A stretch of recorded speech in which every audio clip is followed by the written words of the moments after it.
നമസ്കാരം. യൂണിവേഴ്സിറ്റി വാർത്തകൾ. കേരള യൂണിവേഴ്സിറ്റി വാർത്തകൾ. കേരള യൂണിവേഴ്സിറ്റി ഡിഗ്രി തേർഡ് സെമ്മിൻ്റെ വാല്യുവേഷൻ ആരംഭിച്ചു. റിസൾട്ട് ജൂലൈ ലാസ്റ്റ് അല്ലെങ്കിൽ ഓഗസ്റ്റ് ഫസ്റ്റ് വീക്കിൽ പ്രതീക്ഷിക്കാം. PG തേർഡ് സെമ്മിൻ്റെ വാല്യുവേഷനും നടന്നുകൊണ്ടിരിക്കുന്നു. അതിൻ്റെ റിസൾട്ടും ജൂലൈ ലാസ്റ്റ് പ്രതീക്ഷിക്കാം. ജൂലൈ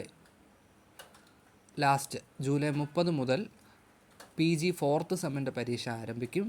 ഡിഗ്രി ഫോർത്ത് സെമ്മിൻ്റെ പരീക്ഷ ജൂലൈ 26 മുതൽ ആരംഭിക്കുന്നതാണ്. ബാക്കി വാർത്തകൾ നമുക്ക് നോക്കാം. ആദ്യം MG യൂണിവേഴ്സിറ്റി വാർത്തകൾ. ഓണേഴ്സ് ബിരുദ ഏകജാലകം പുതുതായി അപേക്ഷിക്കാൻ വന്നു. ഫസ്റ്റ്, സെക്കൻഡ്, തേർഡ് അലോട്ട്മെൻറ്റ് ലഭിക്കാതിരുന്നവർക്കും അലോട്ട്മെൻറ്റ് ലഭിച്ച് ജോയിൻ ചെയ്യാത്തവർക്കുമായി 4-ാം തീയതി വരെ അപേക്ഷിക്കാൻ തീയതി ഉണ്ടായിരുന്നു. ഹ്രസ്വകാല റെഗുലർ പാർട്ട് ടൈം പ്രോഗ്രാമുകൾ ജൂലൈ 25 വരെ അപേക്ഷിക്കാം. PG ഫസ്റ്റ് സെമ്മിൻ്റെ കുറച്ച് റിസൾട്ട് വന്നിട്ടുണ്ട്. MSc actuarial science, geology, computer science, environmental science and management, space science result വന്നു. സ്പോട്ട് അഡ്മിഷന്. BEdൻ്റെ ട്രയൽ അലോട്ട്മെൻറ്റ് പ്രസിദ്ധീകരിച്ചു. കമ്മ്യൂണിറ്റി കോട്ട പ്രൊവിഷണൽ റാങ്ക് ലിസ്റ്റും പ്രസിദ്ധീകരിച്ചു. ജൂലൈ 1, 2, 3 തീയതികളിൽ നടത്തായിരുന്ന പരീക്ഷകൾ മാറ്റിവെച്ചായിരുന്നു. അതിൻ്റെ പുതുക്കിയ തീയതികൾ വന്നിട്ടുണ്ട്. സെക്കൻഡ് സെമസ്റ്റർ PGയുടെ പരീക്ഷ 1-ാം തീയതിത്തെ പരീക്ഷ 29-ാം തീയതിക്കും 3-ാം തീയതിത്തെ പരീക്ഷ 31-ാം തീയതിത്തേക്കും മാറ്റിവെച്ചിട്ടുണ്ട്.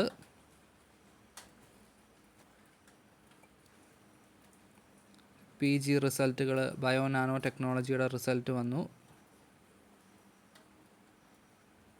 Bio informatics, information technology, fishery biology and aquaculture റിസൾട്ടുകൾ വന്നു. സ്പോട്ട് അഡ്മിഷന്. Viva voce. ഫോർത്ത് സെമസ്റ്റർ PGയുടെ വിവിധ വിഷയങ്ങളുടെയാണ്. PG തേർഡ് അലോട്ട്മെൻറ്റ് പ്രസിദ്ധീകരിച്ചു. ജൂലൈ 8-ന് ക്ലാസ്സുകൾ ആരംഭിക്കും. MG university PG class July 8-ന് ആരംഭിക്കും. കമ്മ്യൂണിറ്റി കോട്ട, PD കോട്ടയിലൊക്കെയുള്ള പുതുതായി അപേക്ഷിക്കാം. അതേപോലെ തന്നെ ജൂലൈ 8 മുതൽ 10 വരെ പുതിയ രജിസ്ട്രേഷന് സൗകര്യമുണ്ടായിരിക്കുന്നതാണ്. PG ഫസ്റ്റ് സെം റിസൾട്ടുകൾ MSc food and industrial microbiology, operation research and computer application, artificial intelligence result. Kerala university first സെമ്മിൻ്റെ റിസൾട്ട് വന്നു. അതേപോലെ തന്നെ PGക്ക് അപേക്ഷിക്കാനുള്ള തീയതി ജൂലൈ 15 വരെ നീട്ടിയിട്ടുണ്ട്. കേരള യൂണിവേഴ്സിറ്റിയിൽ ഫസ്റ്റ് സെമസ്റ്റർ റിസൾട്ടുകൾ വന്നു. എയ്ഡഡ് കോളേജുകളിലെ കമ്മ്യൂണിറ്റി കോട്ട അലോട്ട്മെൻറ്റിലേക്ക് ഓപ്ഷൻസ് നൽകുന്നതിന് അവസരം. PG ഫോർത്ത് സെമ്മിൻ്റെ ഫീസ് അടയ്ക്കാൻ വന്നിട്ടുണ്ട്. BEdൻ്റെ ഷെഡ്യൂള് ഇറങ്ങിയിട്ടുണ്ട്. 15-ാം തീയതിയാണ് ക്ലാസ് തുടങ്ങുന്നത്. 1-ാം സെമസ്റ്റർ വിവിധ വിഷയങ്ങളുടെ റിസൾട്ട് വന്നു. പരീക്ഷാ ഫീസ്, അറബി ഭാഷ അധ്യാപക പരിശീലനം, സൂക്ഷ്മ പരിശോധന. കേരള യൂണിവേഴ്സിറ്റി 1-ാം വർഷ ബിരുദ പ്രവേശനം, 1-ാം വർഷ ബിരുദ പ്രോഗ്രാമിന് അപേക്ഷിക്കാനുള്ള ഉയർന്ന പ്രായപരിധി ഒഴിവാക്കി. 1-ാം വർഷ ബിരുദ പ്രവേശനം BCA, BSc കമ്പ്യൂട്ടർ സയൻസ് പ്രോഗ്രാമുകൾക്ക് അപേക്ഷിക്കാനുള്ള യോഗ്യതയിൽ മാറ്റം ഉണ്ട്. ജർമ്മൻ പഠന വിഭാഗം നടത്തുന്ന ജർമ്മൻ സർട്ടിഫിക്കറ്റ് കോഴ്സ് അപേക്ഷ ക്ഷണിച്ചു. ജർമ്മൻ A1 കോഴ്സിലേക്ക് അപേക്ഷ ക്ഷണിച്ചു. പരീക്ഷാ വിജ്ഞാപനം. 3-ാം സെമസ്റ്റർ പഞ്ചവത്സര MBAയുടെ പരീക്ഷാ ഫീസ്. 2-ാം വർഷ BEd. 4, 6, 8 semester painting applied arts, 10-ാം semester painting applied arts BFA പരീക്ഷയ്ക്ക് ഫീസ് അടയ്ക്കാൻ വന്നിട്ടുണ്ട്. Part 3 BA English language and literature viva voce July 6. പരീക്ഷാഫലം first semester degree.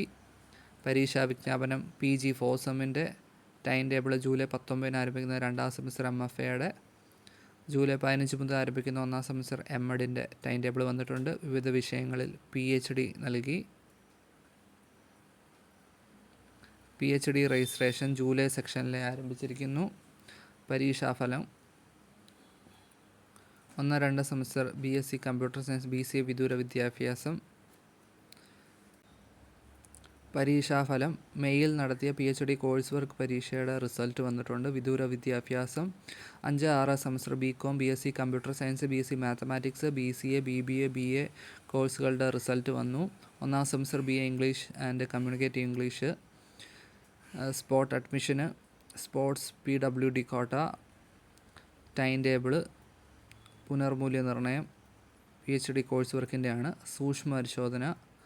6ാം semester BHMTC BLIAC 2ാം സെമസ്റ്ററിൻ്റെ 5ാം semester BA English and media studies, BA economics and media studies. ഇത്രയാണ് university വാർത്തകൾ. Thank you.